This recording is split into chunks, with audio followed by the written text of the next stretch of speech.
She was nothing to this city, no name on a door, no roof over her head, no one to call when the rain came.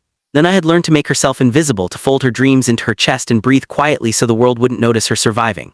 But the night the black SUVs rolled to a stop in front of the alley where she'd made her shelter, and two identical pairs of dangerous dark eyes found her through the rain, everything changed. One look, one heartbeat. One impossible, terrifying awakening that neither twin could explain and neither could ignore.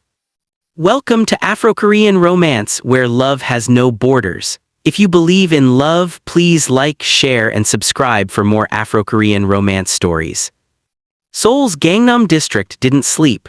It pulsed, neon-lit and knife-edged, a city that devoured the weak and crowned the powerful. At the center of that power sat the Han Empire, a syndicate so deeply woven into Seoul's infrastructure that even the police commissioner kept their number saved under a different name. And at the center of the Han Empire sat two men. Han Seung-jun, the elder twin by 4 minutes, cold-eyed, precise, lethal in a way that never required raising his voice.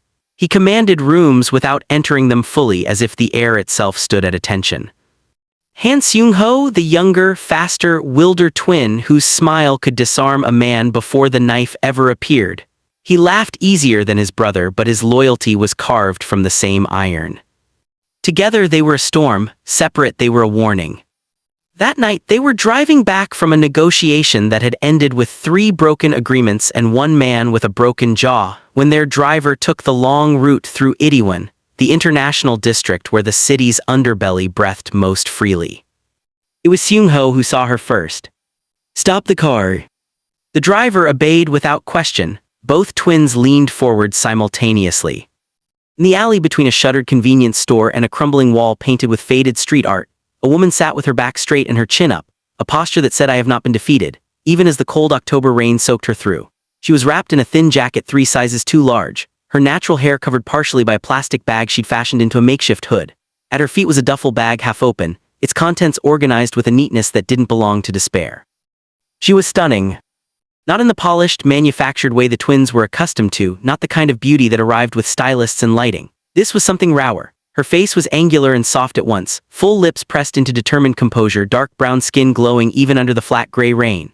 Her body was lush and curved, all of it soaked and shivering, and yet she sat there like a queen who'd simply misplaced her throne. "She's homeless," Seung-jun said. His voice was flat, observational. "She's freezing," Seung-ho corrected. He was already opening the door. Seung-jun caught his brother's arm. "We don't bring strangers into our business." "I'm not bringing her into our business," Seung-ho pulled free. "I'm bringing her out of the rain." Nana heard the car door before she saw the men.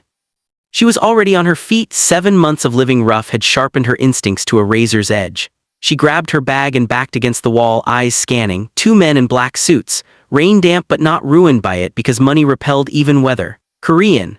Identical faces, identical builds, and the kind of stillness that predators wore as camouflage. "Stay back," she said. Her voice didn't shake. She'd practiced that. The one closer to her, the one who'd gotten out of the car, raised both hands. He was smiling, but not with the ease of a man who found things funny. It was the careful smile of someone choosing not to frighten her. "I'm not going to hurt you," he said in Korean, then immediately switched to English with only a slight accent. "You speak English?" "I understand Korean," she said, which made his brows lift. "And yes, back up." The second man, still near the car, was watching her with an expression she couldn't name. Not pity, not hunger, something in between and more dangerous than either. "Our hotel is 2 blocks from here," the smiling one said. "I'm Han Seung-ho, that's my brother. We have a suite with 2 separate rooms, a hot shower, room service, and zero intention of asking anything from you in return." Nana stared at him. "You want me to get in a car with 2 strange men and go to a hotel? When you say it like that." "No," she shouldered her bag. "Thank you, but no."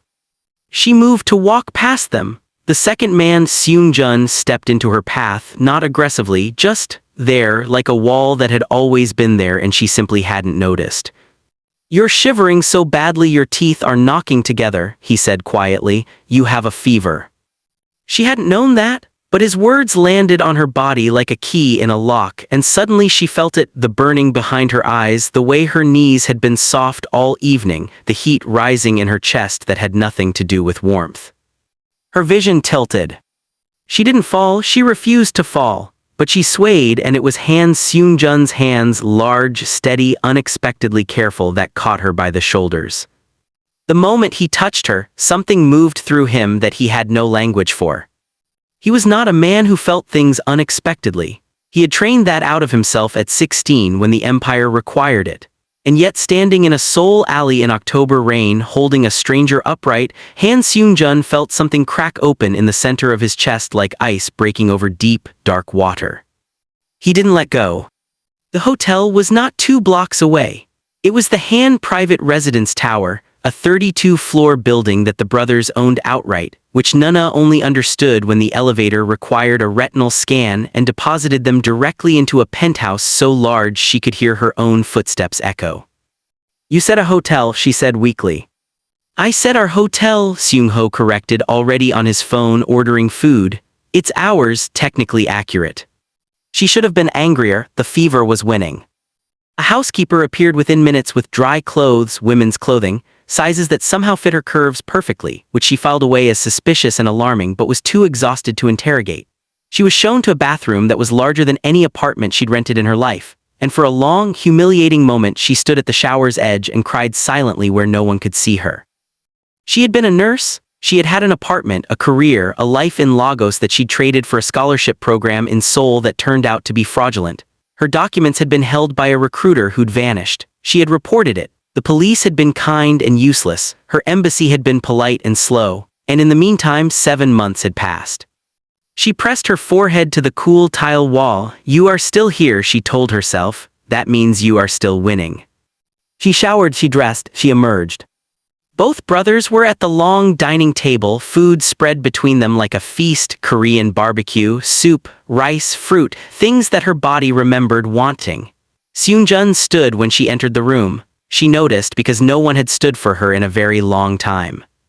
"Sit," Seung-ho said warmly, pulling out a chair. "Eat first, talk later." She sat, she ate, she didn't cry again, though it took real effort. They asked nothing. They talked quietly to each other in Korean about business. She didn't follow schedules, something about a shipment, and gave her space as though she were a wild thing they'd brought in from the cold and understood required patience. It was Seung-jun who finally asked quietly between bites, "What's your name?" "No. Where are you from?" "Nigeria, Lagos." A pause. Seung-ho looked up. "Your Korean is very good." "I studied for 2 years before I came." She set down her chopsticks. "I had a plan, the plan didn't survive." Seung-jun watched her as she said it, watched the way she kept her voice steady while her eyes told the whole truth of it. He had spent his life reading people, cataloging their weaknesses for leverage. But what he read in Nana's face wasn't weakness. It was endurance so complete it had become a kind of armor. He found he couldn't look away from her. She planned to leave at dawn. She had a system, a women's shelter in Hongdae that had a waiting list, a church near the university that served breakfast, a contact at the Nigerian embassy who was working on it. She didn't need saving. She needed a few months of patience and she would save herself. She found her bag by the door, exactly where she'd left it, and both brothers asleep in the suite's other wing. She left a note, "Thank you, I hope you understand why I can't stay," and she slipped out. The elevator descended 22 floors. It opened directly into the lobby. Han Seung-jun was standing there, jacket on, coffee in hand, looking entirely unsurprised. Nana stopped. "How?" "The elevator logs." He held out the second coffee cup. "I've been up since 4. She stared at the cup. "I left a note."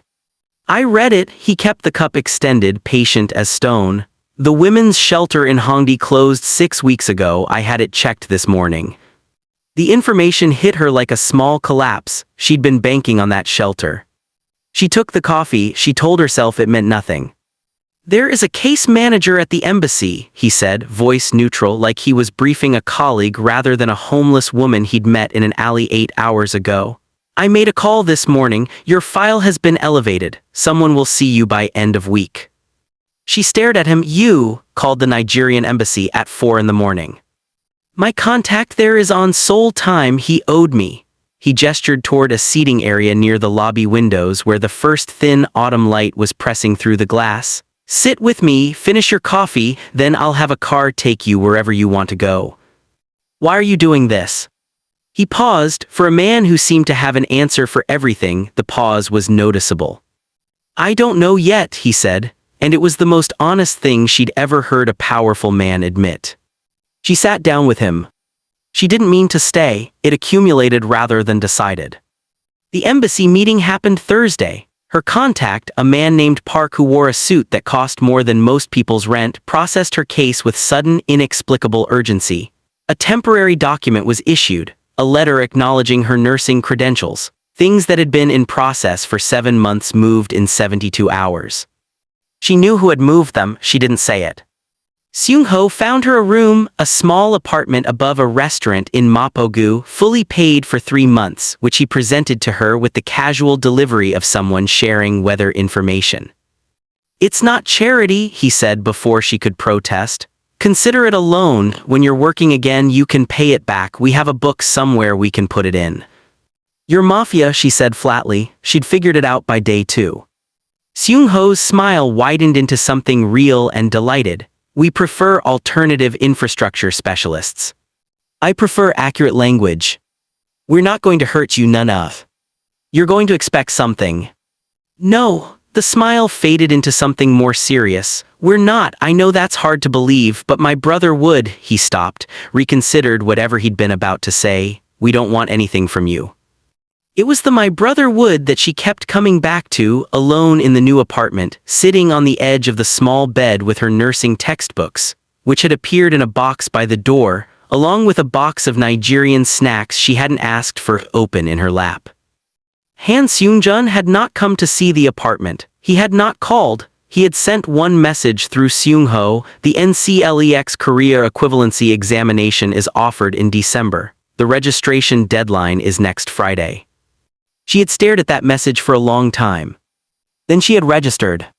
She didn't know why Seung-ho invited her to the Han Foundation Gala. She said no 3 times. He showed up at her apartment with a dress on the 4th. It was deep burgundy, a gown that looked like it had been designed for her body specifically, with a neckline that was elegant rather than exposing and a silhouette that curved with rather than against her. She stood in front of the bathroom mirror and felt, for the first time in almost a year, like herself. The gala was held in the sky room of the Han Tower, their tower, she now knew. 300 of Seoul's most powerful people in one crystalline room, and Nana arrived on Seung-ho's arm feeling like a fraud and looking, she was told later, by 3 separate strangers like royalty. She found Seung-jun almost immediately because he found her. He was across the room when she entered, mid-conversation with a man in a gray suit, and he stopped speaking entirely. Not dramatically, not obviously to anyone watching, but the gray suit man had to repeat himself twice, and Seung-jun's eyes didn't return to the conversation. They stayed on her. She felt them, like sunlight on skin that hadn't felt warmth in a long time, almost painful in its intensity. Seung-ho leaned down to her ear. He ironed that shirt 3 times tonight. He doesn't seem like a man who shows nerves. He isn't, Seung-ho straightened. That's how I know. Later in the evening, a man approached her near the terrace. Tall, Korean, handsome in a studied way, he introduced himself as Director Lim of some ministry or another, and proceeded to be so aggressively charming that Nana took a full step back and still found him too close. You're extraordinary, he said, reaching to touch her arm. Where have you been hiding? She removed her arm from his reach. I haven't been hiding. Let me get you a drink, let me show you. She has a drink. Seung-jun appeared beside her with a precision that suggested he had crossed the room very quickly and very quietly. He placed a glass of sparkling water in her hand and positioned himself between her and Director Lim with a movement so smooth it looked accidental. It was not accidental. Seung-jun, Director Lim nodded, adjusting his expression with visible effort. I was just getting acquainted with your guest, Seung-jun said. His voice was pleasant, his eyes were not. She's my guest. Director Lim understood the language. He excused himself. Nana looked up at Seung-jun. He was staring after the man with an expression that could have melted steel. Then he looked down at her and the expression changed entirely, something careful, something warmer, something he seemed to immediately hide behind composure. You didn't have to do that, she said. I know. I can handle men like that. I know that too. He turned to look at the city below the terrace, giving her his profile, the lights of Seoul carved shadows along his jaw. I wanted to. A silence fell between them that was not uncomfortable. It was weighted, full of things she didn't have words for yet. Thank you for registering for the exam, he said finally. How do you know I registered? He didn't answer that. She supposed she already knew. I was a good nurse, she said quietly to the city rather than to him, before all this. You're still a good nurse? He said it with such certainty that she turned to look at him. Nothing that happened to you changed what you know, what you can do. She felt something loosen in her chest, a knot she'd been maintaining so long she'd forgotten it was a choice. Why do you care? She asked. Genuinely, you don't know me. He was quiet for a long moment. Below them, Seoul burned bright and indifferent, a million lives in motion. I knew you in the alley, he said at last. In the rain, you were drenched and sick and you squared your shoulders and told us to back up. He paused. I've negotiated with heads of state and crime lords and men who had every reason to terrify me. No one has ever looked at me the way you did that night, like I was simply a problem you were prepared to solve. She let out a breath that was almost a laugh. You were a problem I wasn't prepared for. He turned to look at her then fully, the way he rarely looked at anything, not calculating, not strategic, simply looking. Neither were you, he said. The threat arrived on a Tuesday. A car had been following her between the apartment and the library where she studied every morning. She'd noticed it on day 3, a white sedan, different plates each time but the same dent above the left rear wheel. She hadn't told the twins because she was not their problem and they were not her protectors. She told the police were polite. She filed a report, nothing happened. On Friday, someone left a note under her apartment door. It was in English, which told her it was meant for her specifically. Tell the Han brothers you're leaving Seoul or we will make sure you leave. She sat with the note for 2 hours. Then she called Seung-ho, because calling Seung-jun felt more dangerous in a way she couldn't fully articulate. Seung-ho arrived in 11 minutes with 4 men she'd never seen who spread through the building like water through cracks. He read the note. His easy smile disappeared completely, and what replaced it was something she hadn't seen on his face before, something that looked exactly like his brother. Pack a bag, he said. Seung-ho.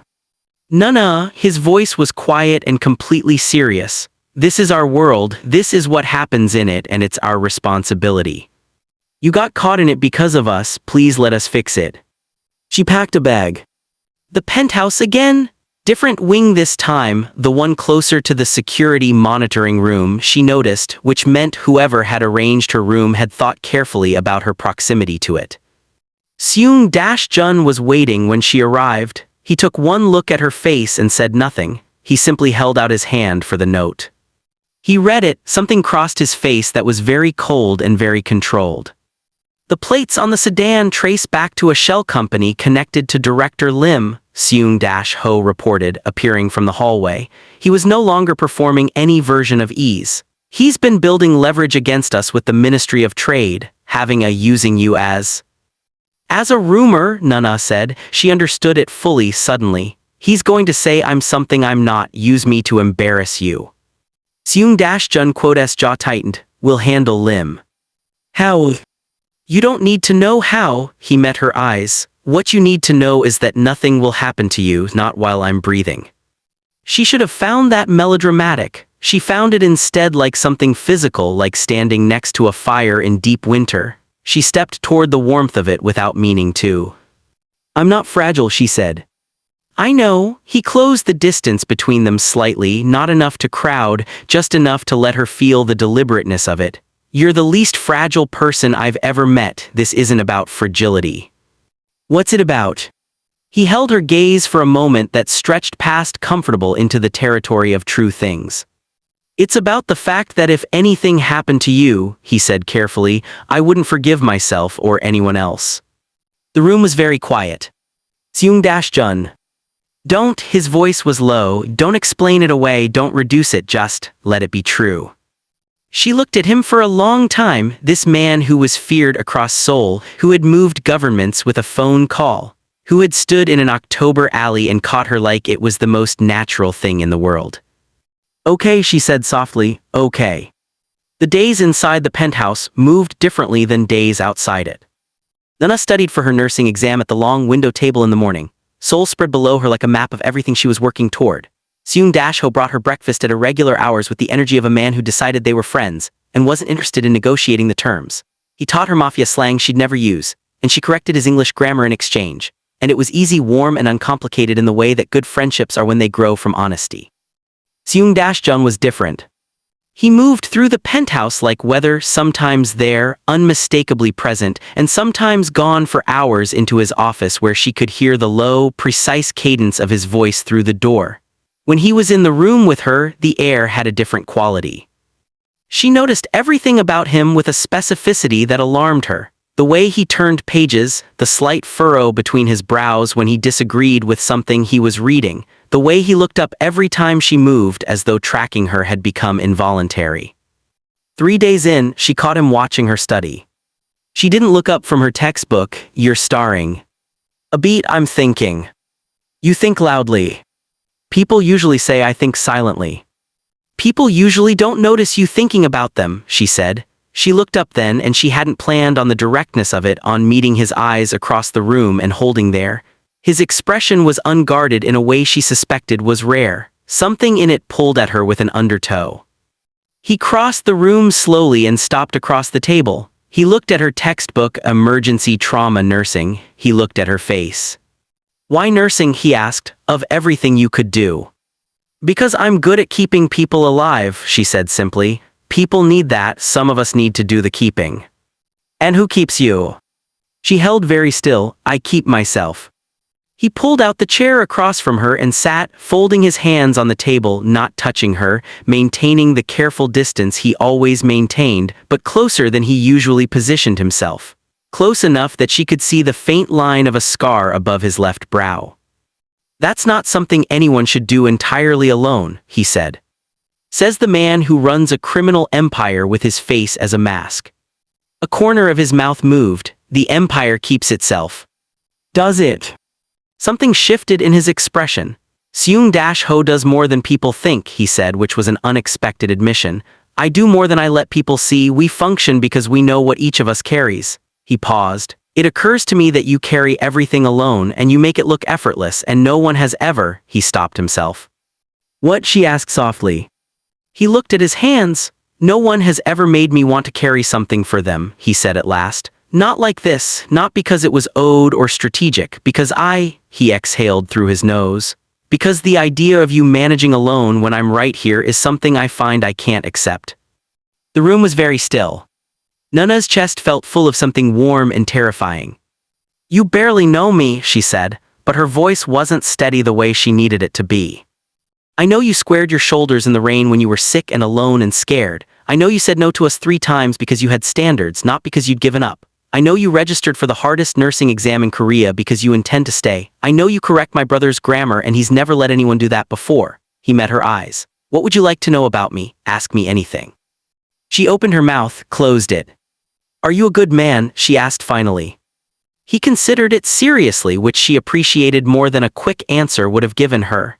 "I'm a man who has done bad things for good reasons and occasionally good things for wrong reasons. I'm a man who is better when—" He stopped. "I'm trying to be better than I was." That's the most honest answer I've ever gotten from anyone. You deserve honest answers. She looked at him across the table, this powerful, controlled, quietly breaking man, and felt the wall she'd been maintaining since the alley develop a hairline crack that ran all the way through. "Han Seung-jun," she said. "Yes." "Stop watching me study, it's distracting." His mouth curved. Really curved, this time, a slow, genuine thing that changed his entire face and made him look like someone who laughed in private all the time and had simply forgotten she might want to see it. "Then study faster," he said.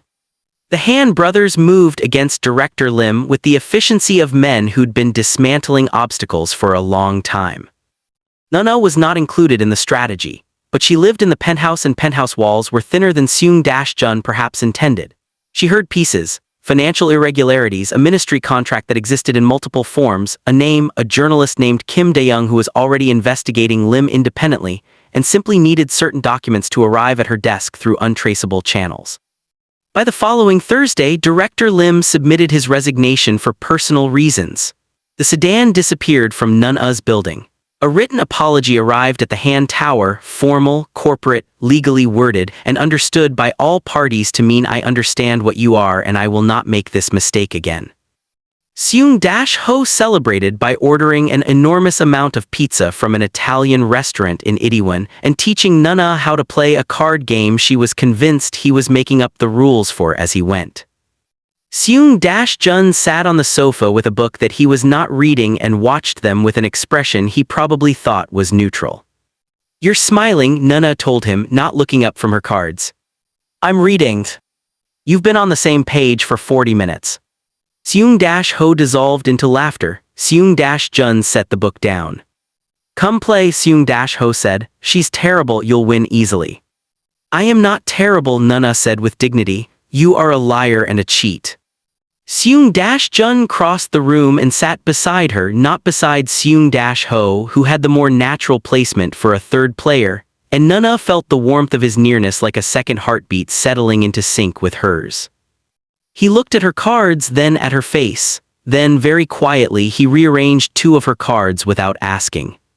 "Play the 4 first," he murmured close to her ear. "Save the red ones."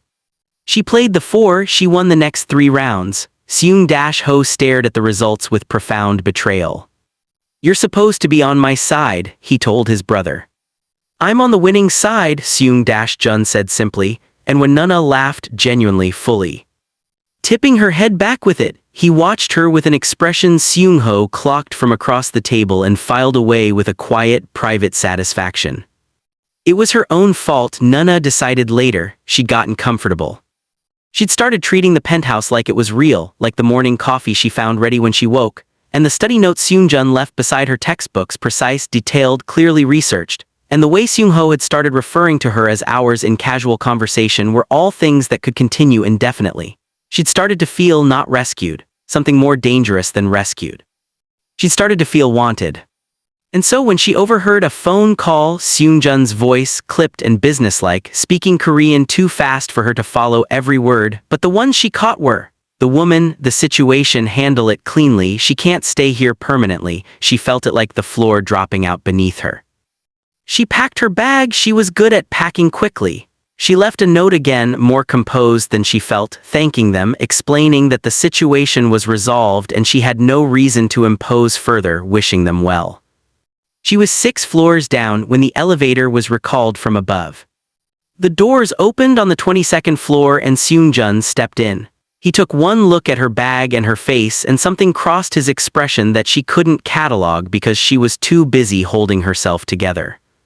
"Where are you going?" he asked. "I told you in the note." "I haven't read the note." "Then go read it." She reached for the elevator button. He put his hand over the panel, not touching her, just placing himself between her and the exit with the quiet certainty he applied to everything. "What did you hear?" he asked. She stared at the elevator wall. "Enough." "No. You said she can't stay permanently." Her voice was controlled. She'd had a lot of practice. "I already knew that. I wasn't planning to stay permanently. I don't need you to manage me out of your space." "That call was about my housekeeper's cousin," he said.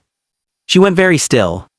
"My housekeeper has a cousin who has been living in the staff quarters for 3 months longer than agreed. The situation needed to be handled cleanly, meaning without embarrassing her family." He paused. "I didn't know you were nearby." She processed this in silence. "Nunna," his voice was lower now, "look at me." She looked at him.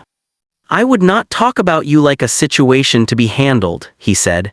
"If I have something to say to you, I say it to you directly. I thought you understood that about me." "I understand that you're careful," she said. "That you're controlled, that you don't." She pressed her lips together. "I don't know what this is. I don't know what I am to you. I'm not good at being uncertain about my standing with people." "Then let me be direct." He held her gaze. "You are not a situation. You are not a guest I'm tolerating. You are not a charity case or a responsibility or a complication." He exhaled slowly. "You are the reason I've read the same page of a book 40 times this week. You are the reason I've memorized your NCLEX study schedule so I can make sure you're not interrupted during high-focus hours. You are the reason I'm standing in this elevator instead of letting you walk out of this building, which every rational part of me knows I should do because getting attached to someone is dangerous in my world and I do not have a history of wanting things that endanger me." He stopped. Until now. The elevator hummed softly around them. Seoul waited far below. Nana's hand loosened on her bag strap. "You should have said that before I packed," she said, and her voice broke slightly on the last word. "I should have said it weeks ago." He moved then slowly, giving her every opportunity to step back and put his hand over hers where it gripped the strap, not holding, just covering, just there. "Come back upstairs." She looked down at his hand. She thought about 7 months in the rain and a note she'd left and a man who'd been standing in the lobby at dawn with coffee. "Okay," she said for the second time. He exhaled like something long held. The second threat was worse than Lim because it came from inside. One of the Han Syndicate's lieutenants, a man named Cho who had served the empire for a decade and resented the twins' equal share model for reasons that had been building for years, decided that the foreign woman living in the penthouse was leverage that had gone unused.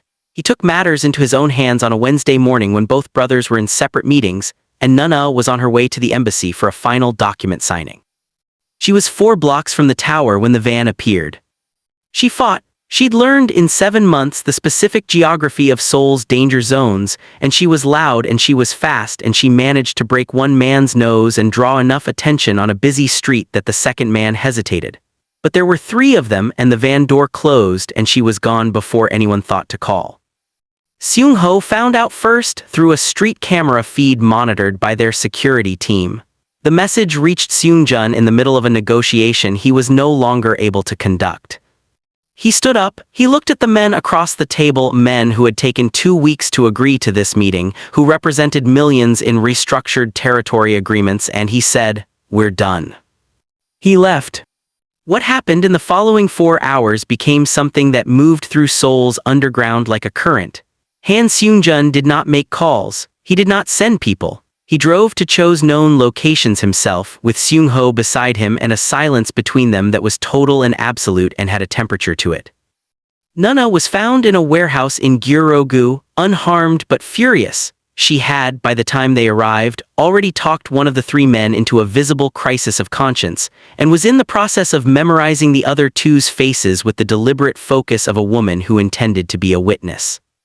She saw Seung-jun come through that warehouse door and she felt something crash through her chest, relief so complete it almost dropped her to her knees. He crossed the space between them in seconds. His hands went to her face, cupping it, tilting it to examine her, checking her with the focused efficiency of a man taking an inventory of something irreplaceable. "Are you hurt?" His voice was barely above a sound. "No," she grabbed his wrists not to remove his hands but to anchor herself. "I'm not hurt, I'm fine." He pressed his forehead to hers and went completely still. Around them, Seung-ho was dealing with the room with professional efficiency, but Seung-jun stayed there forehead to forehead, breathing as though recalibrating from something enormous. "I told you," she said softly into the small space between them, "I keep myself." "You did," he agreed. He pulled back to look at her face. His eyes were dark and completely steady and full of something that had no business being this visible on a man like him in a room like this. "You did, and next time," he stopped. "Next time?" she asked. "There won't be a next time," he said, "because Cho won't be a problem, and because I'm asking you," he caught himself adjusted. "I'm asking you to let me stand next to you, not in front of you, next to you." She held his gaze. "You should know I find it very hard to accept help." "I know," a ghost of that private smile. "I find it very hard to ask for things we'll learn together." That night, the penthouse was quiet. Seung-ho had handled the aftermath and then, with the precise timing of a man who understood when to be absent, found reasons to be elsewhere. Nana sat on the floor of the main room with her back against the sofa, exam notes in her lap, unable to focus. The day had left residue on her, not trauma, she decided, but something that needed to settle. Seung-jun sat beside her, not across, beside. They were quiet for a long time. "I'm afraid," she said eventually. She hadn't planned to say it. "Of me?" he asked. "Of this," she gestured between them with one hand, "of wanting something that complicated." I'm more complicated than most things, he acknowledged. But I'm also, he searched for it, consistent about what matters to me once something matters that doesn't change. She looked at him in the low light of the penthouse, this man who had remade her last 7 months without asking for credit for any of it, who had stood in a warehouse looking at her face like the specific arrangement of her features was something he'd feared losing. You matter to me, she said, that's what I'm afraid of. He reached over slowly and took her hand, held it between both of his, properly this time, not a steadying hold but a claiming one. She felt it all the way through. Then we're both afraid, he said, let's be afraid together. She let herself tip sideways, resting against his shoulder. He went very still for a moment as if waiting for the realness of it to confirm itself. Then he exhaled, and his cheek came to rest against the top of her head, and Seoul moved far below them, and the night was long and warm and full of the specific gravity of two people choosing each other. The scene folded gently into itself, into warmth, into the quiet, irreversible falling of two people who had built walls against exactly this and were now, carefully, pulling them down together. She woke early, and for a moment, less than a second, she felt the old instinct, leave before it changes. She recognized it now as fear masquerading as independence, and she lay still and let it pass. Seung-jun was awake already. He was watching the city through the glass. You didn't leave, he said without turning. I thought about it. I know, he turned then, and his expression was open in the way that cost him something. Thank you for staying. You would have come after me. Immediately, he agreed with zero apology. She sat up, she looked at him. What happens now? You take your nursing exam in December and pass it. I meant with us. He crossed the room and crouched before her, eye level, deliberate, and took her face in his hands the way he had in the warehouse. Now I ask you properly, he said. Not because of danger, not because you need looking after, because I want you in my life every day and I've never wanted that before and I don't intend to waste it. That's not a question, she pointed out. Will you let me love you, Nana? He asked, properly as equals. She studied his face, every controlled, complicated, quietly soft line of it. Ask me in Yoruba, she said. He blinked, then reached into his jacket and produced his phone, which already had a translation app open with the phrase ready. She stared at the phone. When did you? Last week, he said. I was hopping for an occasion.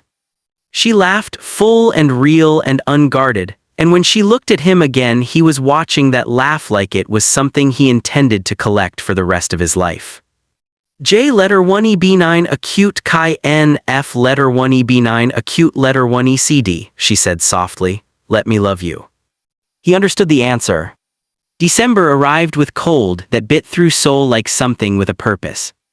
Nana walked into the Korean NCLEX equivalency examination on a Tuesday morning wearing a coat Seung-jun had left by the door without comment, with a breakfast that had been hot and waiting, having slept 8 hours because Seung-ho had personally confiscated her textbooks at midnight and declared the material sufficiently learned. She passed, distinctively top 5 percentile. Seung-ho lifted her off the ground. Seung-jun said nothing for a moment that was too long, and then, I knew! 2 words, quiet and total, the absolute conviction of a man who had simply been waiting for the confirmation of something he'd already accepted as fact. She was placed at Severance Hospital in the international ward, a position that appeared in her email 2 days after her results, from a department head she'd never contacted, which she looked at for a long time and then looked at Seung-jun. I may have mentioned your scores to someone, he said, not looking up from his laptop. Han Seung-jun.